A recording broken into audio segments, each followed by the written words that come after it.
What are the dangers in your country people should know about? I live in Finland, so polar bears. For the love of the All-Father, stop petting the bison. They are wild animals and will seriously injure/kill you. For the Netherlands, don't walk on the bicycle path. Moose. Especially moose with babies. Sharks, spiders, snakes, koalas. I could go on and on. For the love of God, will you people put what country you're from? I'm from Iraq. So yeah. Bad drivers and car bombs are the two main ones for my country. When you see green light for pedestrian, check twice if some weirdo doesn't speed through. I expect to see 90% of the answers from Australia. That place is a death trap. Buggins. That, and the whole fucking place is on fire right now. If you can't view correctly, be prepared to be given scornful looks or passive-aggressive comments. Buckfast. In the Philippines, stray dogs.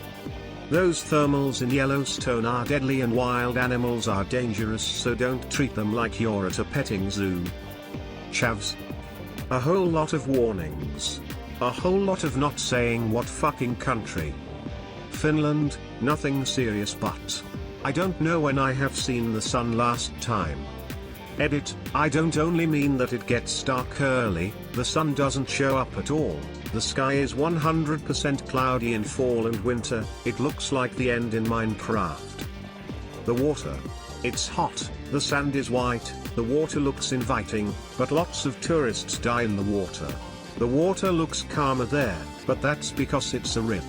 Crocodiles are common in water north of Rockhampton, along with box jellyfish and irukandji. Swim between the flags, wear a stinger suit when they're in season, and for the love of God pay attention to the crocodile signs. The heat in Australia. People come here from colder climes and think, oh yeah, I can deal with that no problem. No, you can't. Tourists have died here from heat-related illness. If you are going to come here, make sure you drink enough water, get enough shade, and eat well. If you start to feel dizzy in the heat, find shade and water immediately. If you are a tourist, you always want to be carrying water with you. If you are driving out of a populated zone, like to a country town, always carry water in the car. The heat here is an absolute killer. In Canada, or the northern US, cold is no joke. A lot of tourists come from places where cold is an annoyance or unpleasant. But if you don't dress properly here, you can lose skin, lose extremities, or die from hypothermia. The deserts of the American Southwest can be fascinating but bring a lot of water. Don't bet the prairie dogs, they sometimes carry plague fleas. Don't poke a rattlesnake with a stick to see if it will rattle for you. Yes, I've known people who did that. Remember that in some of the more remote areas you may not be able to get a cell signal. In high elevations the weather can change quickly, so check a weather report if planning to hike. Also remember that alcohol affects you a lot more quickly at a high elevation than a low one. So I live in the northeastern part of India. One summer I decide to go out in the night to take some photos of the Milky Way. So I do my research and find out the places with the least light pollution. Every place I found was some 2 to 3 hour drive away. I told my mum about my plans and she said that the people from the nearby village are going to accuse me of witchcraft or assume me to be a criminal and quite possibly kill me if they see me wandering about in the dark. Needless to say, I had to cancel all my plans because, you know, the village mob is not something you should mess with. North America has great national parks, but the wildlife here is not a Disney tourist attraction. Getting too close to moose, bison, elk, or bears, especially a mother bear with cubs, is inviting death. Don't take selfies with wild animals, stay in your car. In Canada, people who vacation or immigrate here know it gets cold during the winter, but still underestimate the cold, snow, and ice. If you come from a warmer climate, forget your idea of cold.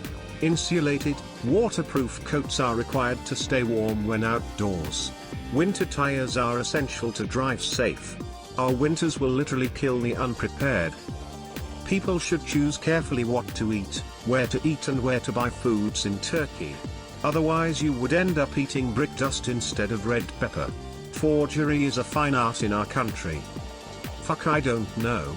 The lines in the hospital are a bit long, so if you aren't critical it might take a bit. People speed and aren't the safest drivers. Other than that you are fine. There is less than one robbery a day in the entire country. Actual crime is almost non-existent. Sure, there are drugs and gangs and shit, but unless you engage them they will leave you alone. And even that, you would need to actively seek them out. It's like super safe and nice. Just a bit boring.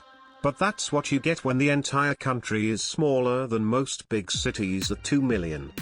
Slovenia BTW, come visit. Night driving and hitting a moose.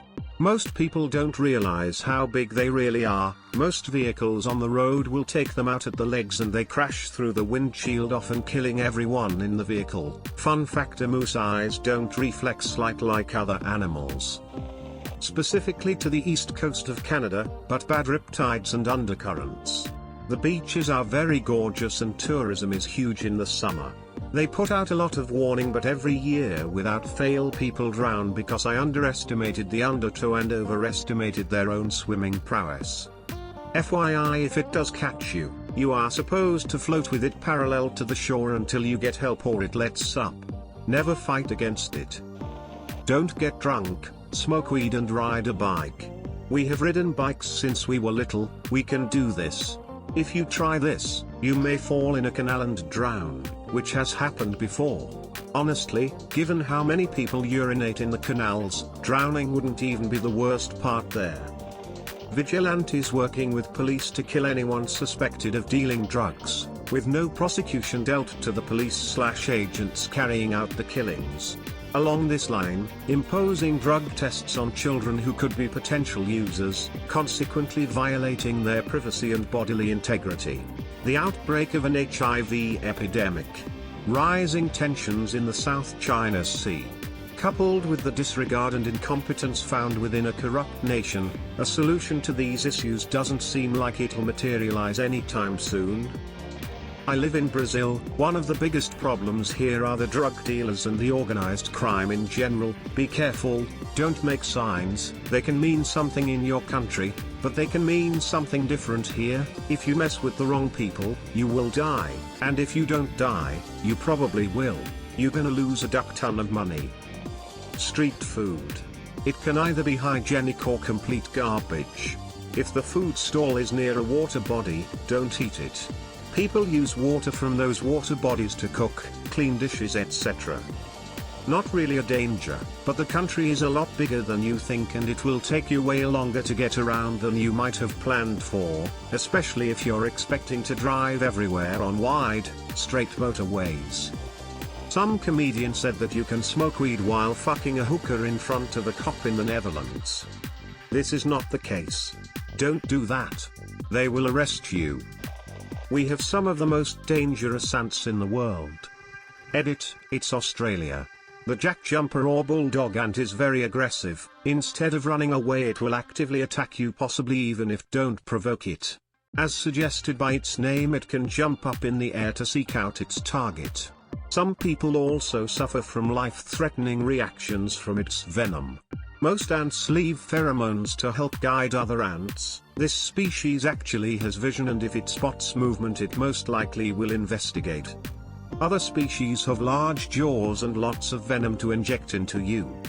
A runner-up is also the yellow crazy ant and the fire ant, even though these ants are not native to us.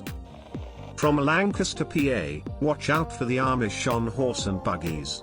Too many people who are speeding/drinking and driving have hit them and seriously hurt or killed the people/horses.